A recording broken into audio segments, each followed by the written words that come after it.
Hi everyone! Steam Next Fest isn't over till this Monday, but I already have some recommendations for you to try out.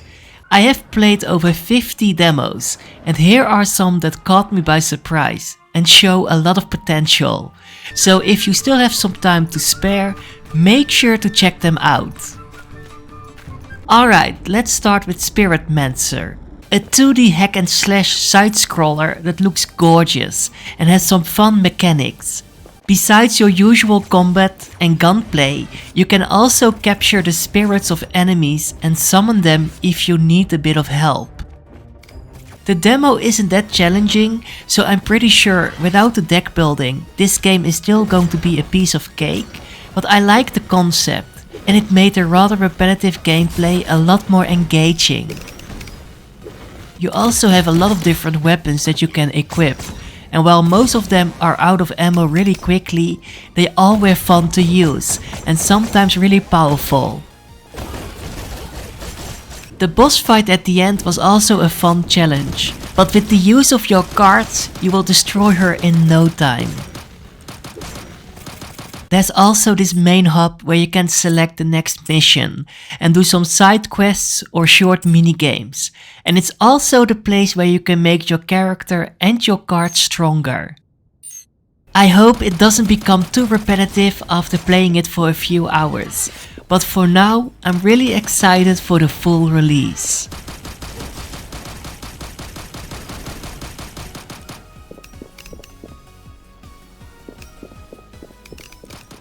Onikura is a beautiful looking boss rush game with really smooth controls and a really interesting parry mechanic that lets you choose between healing yourself or doing your special move.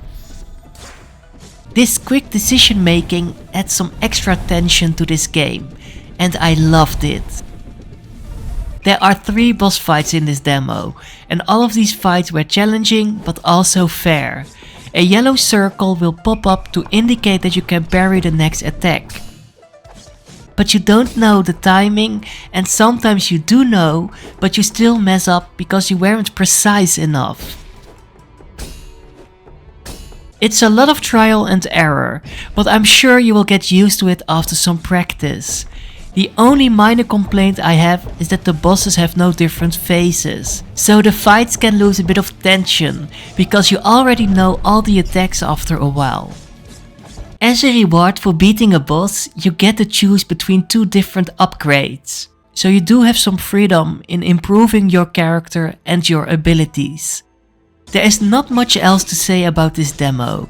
It was challenging but super enjoyable, and the overall presentation is superb, so if it looks to be right up your alley, make sure to check it out.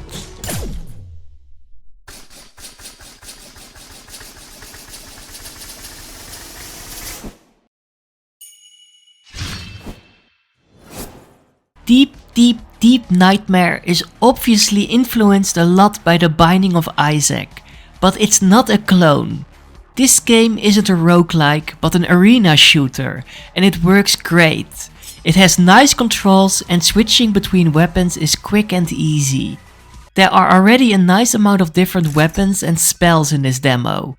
And while some enemies do look like they came straight out of The Binding of Isaac, I like how varied they are, and their AI is pretty great as well.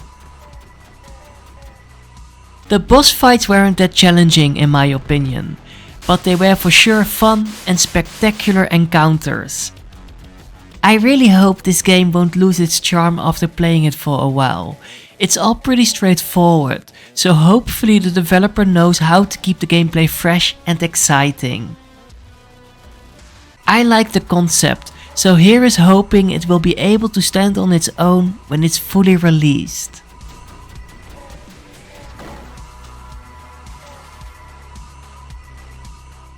Mother's Sword is a Souls-like Metroidvania, and while the demo wasn't without issues, like I wasn't able to equip items and my skill tree was bugged, I still really enjoyed it because of the overall presentation and sound design and satisfying gameplay. Deflecting and countering attacks is really mandatory to defeat your enemies, because it will stun them and it will give you an opportunity to deal a lot of damage in a short amount of time. It's a tight window sometimes, but thankfully you won't lose any health if you mistimed it a bit. I do hope the level design and the enemy's AI will be a bit more engaging when it's fully released, because right now it feels a bit basic, but the potential is there for sure. I also really enjoyed the boss fight in this demo. It was tense and I loved how the second phase added more deadly attacks that required some quick reflexes. I can't wait to see how the combat will evolve in the full game, and hopefully a bit more creative level design will be present in the future as well.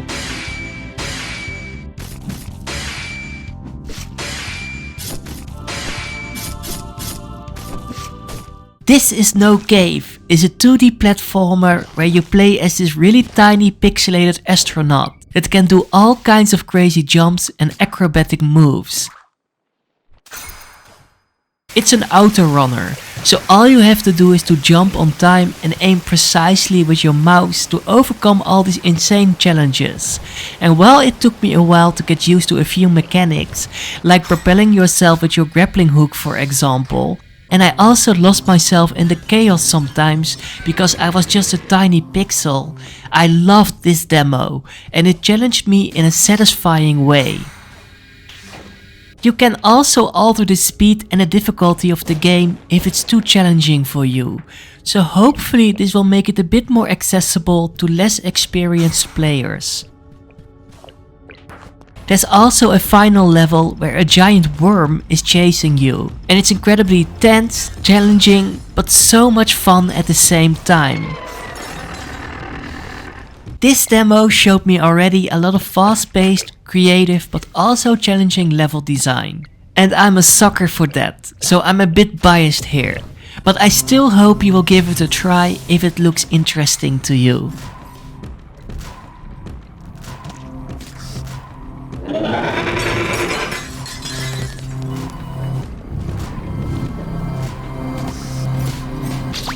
Karma: The Dark World is a psychological horror-themed walking simulator with an eerie vibe, great voice acting and just incredible sound design. I swear to you, I don't know a thing about you.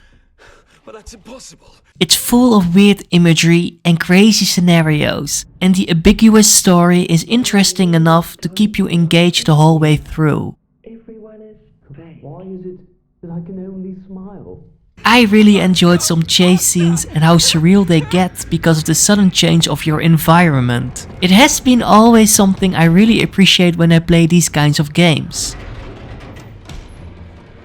I just love the overall look and atmosphere of this demo, and I can't wait to see how the story will continue and what other nightmare-like scenarios I'm going to encounter in the full game. I'm also happy to say it leans more to the psychological horror than the real horror side, but it can be still really unnerving and unsettling, so keep that in mind. I highly recommend to try out the demo if you love this genre. I'm not a big horror fan, but it still managed to captivate me from start to finish, and I can't wait for its full release.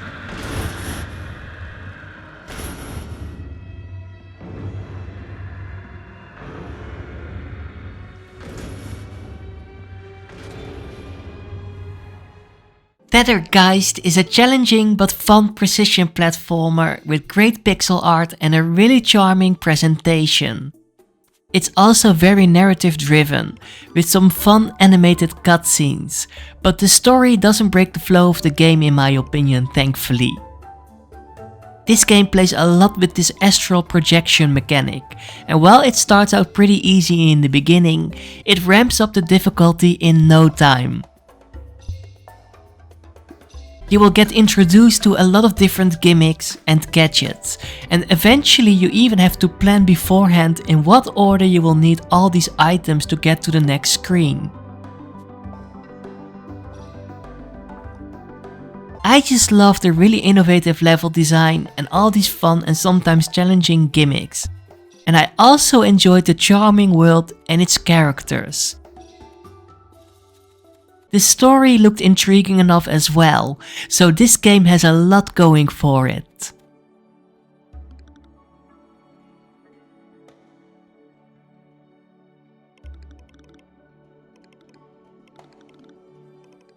Anton Blast is a high-octane action platformer that reminded me a lot of some Wario games in the past, and of course the very successful Pizza Tower of last year. It's just mindless fun with crazy visuals and chaotic scenarios, but it plays incredibly well. You also have a lot of moments that you have to dive into the background to get past a certain obstacle, and you have to return to the start of the level in a limited amount of time when you have reached the end. But to make it a quicker process, different paths and shortcuts will open up for you. So all of this makes it a pretty unique experience. I just love the overall presentation and the really enjoyable level design.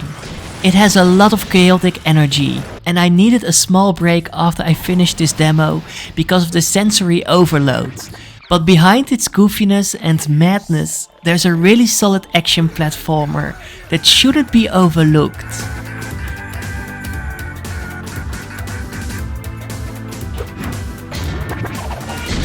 And lastly, we have 30 Birds, a colorful puzzle adventure game that was already on my wishlist and a game I have mentioned before in one of my videos. But I was so impressed by the amazing visuals and the creative world design with all these different perspectives and dimensions that I had to include it in this video as well. The overall presentation is just amazing, and the world is charming and really fun to explore. The puzzles or mini-games are a nice change of pace, and they don't ruin the overall flow of the game, thankfully. I also was intrigued by the story, and I definitely would like to know how it's going to end. This game overflows with charm, creativity and artistic talent, and it's also pretty comedic as well sometimes.